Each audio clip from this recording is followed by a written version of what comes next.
Hello friends, welcome back everyone, welcome to my channel. तो चलिए एक और प्रैक्टिस सेट लगाते हैं। जो हमने एनसीईआरटी बायोलॉजी की सीरीज स्टार्ट कर रखी है तो उसके 4 पार्ट हो गए हैं और ये हमारा प्रैक्टिस सेट नंबर 5 में होकर है। इसमें हम देखेंगे टॉपिक वाइज में आगे बढ़ाते हुए। इसमें हम देखेंगे वनस्पति विज्ञान और उनकी शाखाएँ। तो चलिए without wasting the time let's back down our video. इससे पहले 4 पार्ट अगर किसी ने ना देखे हों तो एनसीईआरटी नाम से ठीक है ना, एनसीईआरटी बायोलॉजी के नाम से प्लेलिस्ट मिल जाएगी, आप वहाँ जाके देख सकते हैं। और ये बिल्कुल छोटी सी वीडियो होगी, लगभग 10 से ठीक है ना 10 से 12 मिनट की वीडियो होगी, क्योंकि इसमें ज़्यादा क्वेश्चन नहीं है। 35-36 क्वेश्चन है जो कि हम बहुत ही जल्दी निपटा देंगे। और 35 क्वेश्चन कहीं ना कहीं किसी ना किसी एग्ज़ाम में पूछे हुए हैं, इसीलिए मैं शॉर्ट वीडियो बना रहा हूँ। और ध्यान से देख लेना, ज़्यादा लंबी वीडियो नहीं होगी, हद मार के 10 से 12 मिनट की होगी। और ये very very most important question है। देख लीजिए, पहला ही क्वेश्चन कहीं ना कहीं किसी ना किसी एग्ज़ाम में बना है। देखिए पहला क्वेश्चन क्या कहता है, जीव विज्ञान। ठीक है, अगर मेरी आवाज़ तेज़ लगे तो थोड़ा स्लो करके देख लेना, अगर स्लो लगे तो 1.50 या फिर 1.75 पर और 480 पिक्सल पे देखना, इवन क्वालिटी का डाटा दिखाई देगा। तो चलिए 36-37 क्वेश्चन है जो कि वेरी वेरी मोस्ट इंपॉर्टेंट है। ठीक है, तो देखिए जीव विज्ञान शब्द का सबसे पहले किसने प्रयोग किया था। तो जीव विज्ञान शब्द सबसे पहले किसने दिया था, तो ये दिया था लैमार्क और ट्रेवियन ने। Option number D. ठीक है, दिखाई दे रहा है, नहीं दे रहा तो अब दिखाई देगा। फ्रेंड्स ऑप्शन नंबर डी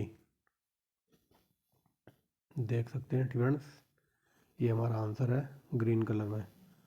तो चलिए पहले का आंसर है डी। आगे देखिए, नेक्स्ट देखिए, ये भी वेरी वेरी मोस्ट इंपॉर्टेंट, यानी कि फादर ऑफ बायोलॉजी किसको कहा जाता है, जीव विज्ञान का जनक। ये वेरी वेरी मोस्ट इंपॉर्टेंट है और इसका आंसर हो जाएगा ऑप्शन नंबर ए। तो फादर ऑफ बायोलॉजी अरस्तु। ये देखिए, नेक्स्ट देखिए तीसरा क्या कहता है, जीव विज्ञान के नाम से किसे जाना जाता है। तो बताइए, जूलॉजी ऑफ बायोलॉजी के नाम से किसे को जाना जाता है। वेरी वेरी मोस्ट इंपॉर्टेंट है ये। तो इसका आंसर हो जाएगा ऑप्शन नंबर सी, यानी कि अरस्तु को। ये देखिए चौथा क्वेश्चन देखिए, वेरी वेरी मोस्ट इंपॉर्टेंट, वनस्पति शास्त्र का जनक किसे कहा जाता है। तो जनक, तो बताइए ये वनस्पति शास्त्र का जनक किसको कहा जाता है। ये जनक लिखा हुआ है, ठीक है, जनक, थोड़ा प्रिंटिंग मिस्टेक है। ये वनस्पति शास्त्र का जनक, ठीक है, यहाँ थोड़ा प्रिंटिंग मिस्टेक है, इसको पढ़ना आप जनक। तो बताइए वनस्पति शास्त्र का जनक किसको कहा जाता है। तो ये कहा जाता है ऑप्शन नंबर ए, थियोफ्रेस्ट। ये वेरी वेरी मोस्ट इंपॉर्टेंट नाम है और जो कि कई बार एग्जाम में पूछा है। तो चलिए चौथे का आंसर है। आगे देखिए, चिकित्सा शास्त्र यानी कि मेडिकल साइंस का जनक या फिर चिकित्सा शास्त्र का जनक किसको कहा जाता है। ये वेरी वेरी मोस्ट इंपॉर्टेंट है और इसका आंसर हो जाएगा ऑप्शन नंबर सी, ठीक है, हिपोक्रेट्स। तो जो मेडिकल वगैरह के जो स्टूडेंट वगैरह होते हैं, जब वो डॉक्टर बन जाते हैं तो उनको शपथ दिलाई जाती है हिपोक्रेट्स की। तो इसका आंसर हो जाएगा ऑप्शन नंबर सी। देखिए ऑप्शन नंबर सी, एक सेकेंड। तो ये देखिए, चिकित्सा शास्त्र का जनक कहते हैं हिपोक्रेट्स को। और जो मेडिकल के स्टूडेंट वगैरह होते हैं तो जब वो डॉक्टर बनते हैं तो इसी हिपोक्रेट्स की इनको शपथ दिलाई जाती है। नेक्स्ट देखिए, बॉटनी शब्द। बॉटनी शब्द किस भाषा से लिया गया है। ये हो जाएगा ऑप्शन नंबर डी, यानी कि ग्रीक भाषा से। ऑप्शन नंबर डी, ये देख लीजिए। आगे चलते हैं। हर एक क्वेश्चन कहीं ना कहीं से किसी ना किसी एग्जाम में पूछा हुआ है, इसीलिए मैं very very most important question लेकर आया हूँ। तो देखिए एक पुस्तक है हिस्टोरिया प्लेटिनम, ठीक है, हिस्टोरिया प्लेटिनम नाम की जो पुस्तक है किसने लिखी है। तो ये लिखी है थियोफ्रेट्स ने। ऑप्शन नंबर बी, फ्रेंड्स देख लीजिए ऑप्शन नंबर बी। आगे चलिए, अगेन एक पुस्तक है हिस्टोरिया एनुमिलियम, ठीक है, एनुमिलियम, और ऊपर थी हिस्टोरिया प्लेटिनियम, ठीक है, तो यहाँ पर है एल्यूमिनियम। तो बताइए हिस्टोरिया एनुमिलियम किसने पुस्तक लिखी है। ये वेरी वेरी मोस्ट इंपॉर्टेंट पुस्तक है। तो कोई बता सकता है किसने लिखी है ये। तो ये लिखी है ऑप्शन नंबर ए, अरस्तु। नेक्स्ट देखिए क्या कहता है, चिकित्सा विज्ञान के विद्यार्थियों को, ये मैंने बता देना, जो मेडिकल के स्टूडेंट होते हैं तो उनको शपथ दिलाई जाती है हिपोक्रेट्स की। वेरी वेरी मोस्ट इंपॉर्टेंट है, कई बार पूछी है। एक सेकेंड, फ्रेंड्स। तो हिपोक्रेट्स की शपथ दिलाई जाती है, हिपोक्रेट्स है ऑप्शन नंबर डी में। फ्रेंड्स मैंने बी पे क्लिक कर दिया है तो इस वजह से ये गलत दिखा रहा है। फ्रेंड्स इसका आंसर हो जाएगा हिपोक्रेट्स, ये देखिए। तो यहाँ पर हमारा आंसर है सही ऑप्शन नंबर डी। फ्रेंड्स मैंने गलती से थियोक्रेट्स पे क्लिक कर दिया था। नेक्स्ट देखिए, वह विज्ञान जिसका संबंध जीवधारियों के अध्ययन से होता है। तो जीवधारियों का अध्ययन किस में होता है, तो ये होता है जीव विज्ञान में, तो ऑप्शन नंबर डी। फ्रेंड्स तो ये देख लीजिए ऑप्शन नंबर डी। नेक्स्ट देखिए, इस पर लगा लो सुपर डुपर इम्पोर्टेंट है। कई बार ये क्वेश्चन ऐसे पूछा जाता है, फाइकोलॉजी में किसका अध्ययन किया जाता है, तो ये किया जाता है शैवालों का। और कई बार ये पूछ लेता है कि शैवालों के अध्ययन को क्या कहते हैं, तो उसको कहते हैं फाइकोलॉजी। तो ऑप्शन नंबर ए इसका आंसर है, देख लीजिए। आगे चलते हैं फ्रेंड्स, पर्यावरण। पर्यावरण के अध्ययन जीव विज्ञान की किस भाषा के अंतर्गत किया जाता है, तो पर्यावरण का अध्ययन किया जाता है इकोलॉजी। फ्रेंड्स पारिस्थितिकी या फिर इकोलॉजी सिस्टम के अंतर्गत, तो ऑप्शन नंबर सी। आगे चलते हैं, फूल। फ्रेंड्स फूलों का मतलब क्या होता है, फूलों का मतलब होता है एंथ्रो। तो चलिए यहाँ पर लिखा है फूलों के संवर्धन विज्ञान को क्या कहते हैं, तो बताइए फूलों के संवर्धन विज्ञान को कहते हैं, बताइए बताइए। तो ये हो जाएगा ऑप्शन नंबर बी, फूलों के अध्ययन को कहते हैं फ्लोरी। तो ये देखिए ऑप्शन नंबर बी। फ्रेंड्स आगे चलते हैं, एक सेकंड, तो आगे चलिए फ्रेंड्स। इस डेंड्रो का मतलब समझिए, इस डेंड्रो का मतलब होता है झाड़ी। फ्रेंड्स और लॉजी का मतलब होता है अध्ययन करना। तो यहाँ पर हमें बर्ड को देख के पकड़ना, तो इस डेंड्रो का मतलब होता है झाड़ियाँ। तो बताइए वृक्ष में भी झाड़ियाँ होती हैं और झाड़ियों का अध्ययन, तो ऑप्शन नंबर सी हो जाएगा। फ्रेंड्स तो ऑप्शन नंबर सी है मेरे अकॉर्डिंग, तो ये सही है। मतलब डेंड्रोलॉजी के अंतर्गत हम पेड़ों की झाड़ियों का और ये जो घास फूस झाड़ियाँ होती हैं तो उनका अध्ययन करते हैं, तो ऑप्शन नंबर सी। और खासकर इसको याद रखना, डेंड्रो का मतलब होता है झाड़ियाँ। अगर ये ऑप्शन में ना भी हो तो हम झाड़ियों के अध्ययन पे लगा के काम चलाएंगे। आगे देखिए पुष्प। पुष्प का मतलब होता है एंथ्रो। ये एंथ्रो लिखा हुआ है, तो इसको बायोलॉजी की भाषा में कहते हैं पुष्प। बायोलॉजी की भाषा में एंथ्रो का मतलब होता है फूल। तो यही पूछा है कि पुष्पों के अध्ययन को क्या कहते हैं, तो पुष्पों के अध्ययन को कहते हैं एंथ्रोलॉजी, ऑप्शन नंबर ए। फ्रेंड्स और ये एंथ्रो का मतलब होता है बायोलॉजी की लैंग्वेज में फूल। तो देखिए ऑप्शन नंबर ए हो जाएगा। आगे देखिए जीवांश। फ्रेंड्स जीवांश वनस्पति विज्ञान का अध्ययन किस में किया जाता है, तो बताइए। तो ये तो लॉलीपॉप है, ये किया जाता है जीवांशों का। फ्रेंड्स जीवांश वनस्पति में जीवांशों का अध्ययन किया जाता है, ऑप्शन नंबर बी। नेक्स्ट देखिए वनस्पति संवर्धन। वनस्पति संवर्धन से संबंधित विज्ञान की शाखाओं को क्या कहते हैं, तो बताइए। वनस्पति संवर्धन से संबंधित विज्ञान को क्या कहते हैं, तो बताइए। वनस्पति संवर्धन से विज्ञान को कहते हैं हॉर्टिकल्चर, ऑप्शन नंबर डी। ये देखिए नेक्स्ट देखिए क्या कहता है,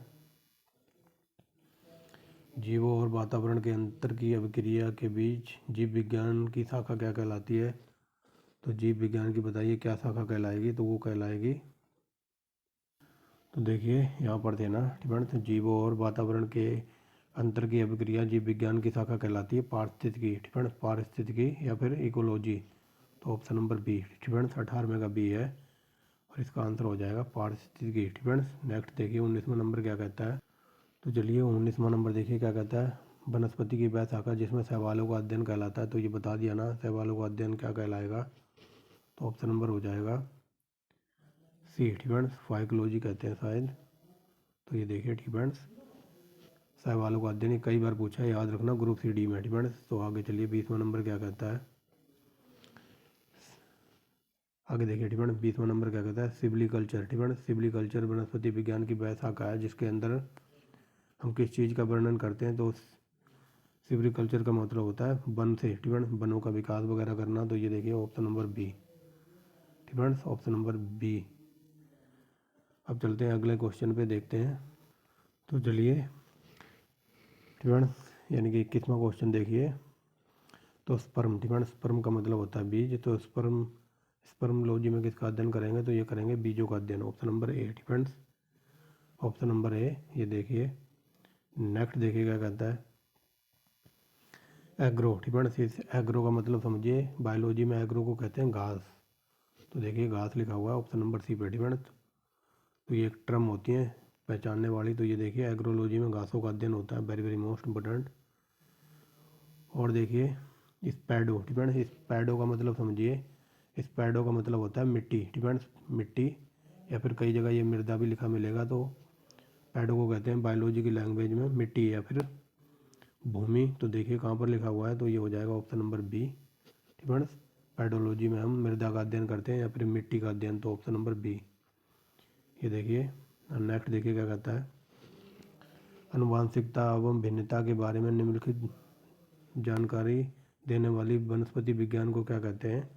तो बात हो रही है आनुवांशिकता की, तो फिर इसको कहेंगे आनुवांशिकी, ऑप्शन नंबर सी। फ्रेंड्स ये एकदम ग्रुप सी के फालतू क्वेश्चन है, तो हरियाणा सी वालों, सी का पेपर तो हो गया, मतलब ग्रुप डी वालों, और जो ग्रुप सी की वैकेंसी आएंगी या फिर बात करें HCS की, तो जुटे रहो। एक तरफ हमारी चल रही है क्या, हिस्ट्री के क्वेश्चन चल रहे हैं 4100 एकदम डिटेल में, चाहे वो हरियाणा PCS का एग्ज़ाम हो, चाहे हरियाणा ग्रुप डी का हो, या फिर वैकेंसी जो सी की वैकेंसी आने वाली हैं, या फिर UP PCS, बिहार PCS का किसी का भी हो, तो आप वहाँ जाके एकदम डीप लेवल की तैयारी कर सकते हैं, क्योंकि हरियाणा GK के लगभग 10,000 क्वेश्चन करा दिए हैं। तो हरियाणा GK थोड़े दिनों के लिए रोक दी गई है।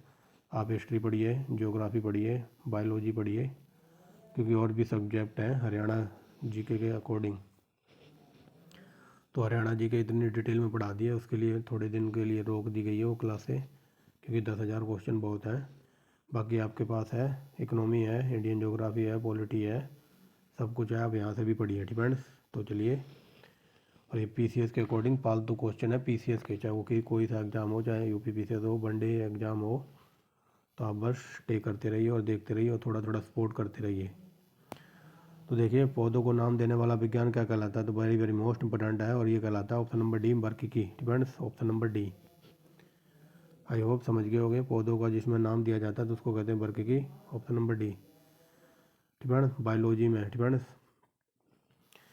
फलों को बायोलॉजी में पता क्या कहते हैं, फलों को बायोलॉजी में कहते हैं पोमो, डिपेंड्स। अब देख लीजिए पोमोलॉजी यहाँ पर लिखा हुआ है, ऑप्शन नंबर डी।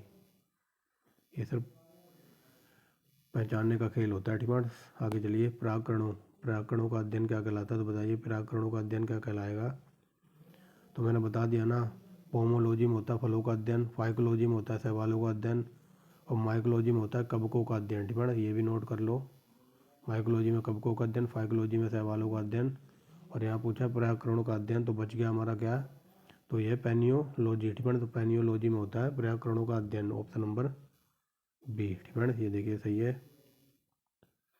नेक्स्ट देखिए, संसार में पौधे के वितरण का अध्ययन क्या कहलाता है, तो बताइए संसार में पौधे के वितरण का अध्ययन कहलाता है phytogeography, option number A, option number A, depends. ये देखिए नेक्स्ट देखिए, साग सब्जी उत्पन्न करने वाले पौधों का अध्ययन क्या कहलाता है, तो साग सब्जी अध्ययन को कहते हैं olericulture, option number A, depends, option number A.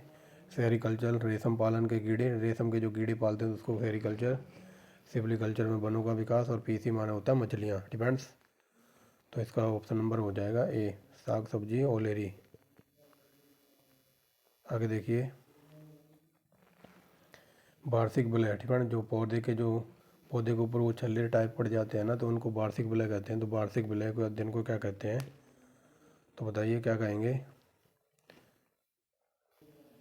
तो बताइए क्या कहेंगे वार्षिक विलय के अध्ययन को, इसको कहेंगे dendrology, option number B, depend, option number B, dendrology. ये देखिए ऑप्शन नंबर बी। आगे देखिए, तो देखिए 11वां क्वेश्चन क्या कहता है, सजावटी, डिपेंड। सजावटी वृक्ष और झोपड़ियों के संवर्धन संबंधित अध्ययन का क्या कहलाता है, सजावटी, बताइए डिपेंड। सजावटी वृक्ष और झोपड़ियों के संबंधित अध्ययन का कहलाएगा, तो ये कहलाएगा, ये मैंने बता दिया, सिविलिकल्चर होता है वनों के अध्ययन को या फिर वनों के विकास से संबंधित होता है सिविलिकल्चर। ओलेरिकल्चर सब्जियों से, एग्रो माने होता है, बताइए एग्रो माने बताओ ये क्या होता है, तो ये होता है फसलों के अध्ययन को कहते हैं एग्रोकल्चर, डिपेंड्स। और यहाँ बात हो रही है सजावटी वृक्ष और झाड़ियों के संवर्धन को, तो इसको कहेंगे arboriculture, option number C, depends, option number C. तो ये देखिए नेक्स्ट देखिए क्या कहता है, पौधों की आंतरिक संरचना का अध्ययन क्या कहलाता है, तो आंतरिक संरचना का अध्ययन बताइए क्या कहलाएगा, बताइए बताइए। तो पौधों की आंतरिक संरचना का कहलाएगा शारीरिकी। ठीक है, पौधों की आंतरिक संरचना का अध्ययन उसको कहेंगे शारीरिकी। Option number C. ठीक है, नेक्स्ट देखिए जो 13वां नंबर क्या कहता है, तो ये बता दिया है पादप विज्ञान में कवक शास्त्र। ठीक है, तो कवक में किसका अध्ययन होता है, तो कवक को कहते हैं हिंदी में फफूंद। तो ऑप्शन नंबर ए। ठीक है, कवक के अध्ययन को कहते हैं माइक्रोलॉजी। ठीक है, बाकी यहाँ पूछा पादप विज्ञान में कवक शास्त्र में किसका अध्ययन होता है, तो कवक को कहते हैं फफूंद। ऑप्शन नंबर ए, देख लीजिए। आगे चलिए। ठीक है, आगे देखते हैं क्या कहता है। तो ये एग्रो का मैंने बता दिया ना, एग्रो का मतलब होता है फसल। ठीक है, तो देखिए एग्रो फॉरेस्ट्री का मतलब क्या होता है, तो ये देखिए कृषि के साथ साथ उसी भूमि पर काश्तकारी बारहमासी वृक्ष लगाना। Option number C. Option number C 14वें का। ठीक है, तो ये देखिए 15वां क्वेश्चन देखिए क्या कहता है। तो देखिए वृक्ष और वनस्पति की खेती। ठीक है, तो वृक्ष और वनस्पति की खेती क्या कहेंगे, तो वृक्ष और वनस्पति खेती को कहते हैं, तो देखिए 15वें का हो जाएगा ऑप्शन नंबर ए। ठीक है, वृक्ष और वनस्पति की खेती को क्या कहेंगे, तो वृक्ष और वनस्पति की खेती। Option number A. ठीक है,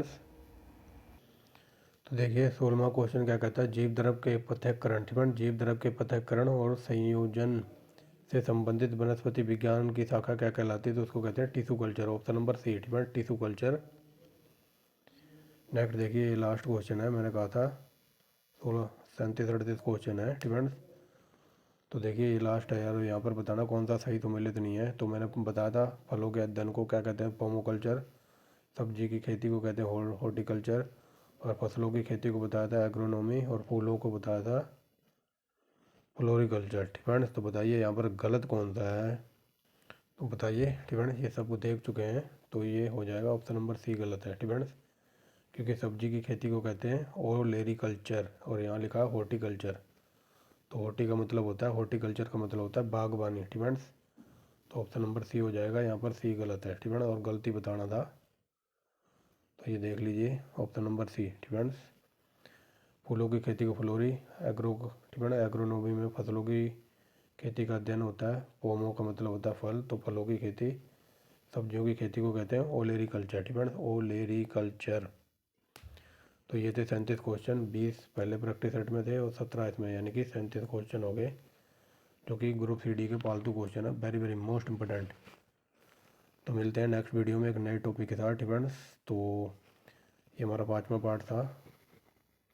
तो इससे पहले अगर किसी ने 4 पार्ट ना देखे हो तो आप वहाँ जाके देख सकते हैं। कोई न्यू स्टूडेंट वगैरह हो तो चैनल को सब्सक्राइब कर सकता है, वीडियो को लाइक कर सकता है और बेल आइकन को प्रेस कर लेना एक नई वीडियो देखने के लिए, ताकि जब भी मैं नई वीडियो अपलोड करूं तो आपके पास सबसे पहले नोटिफिकेशन पहुंच जाए।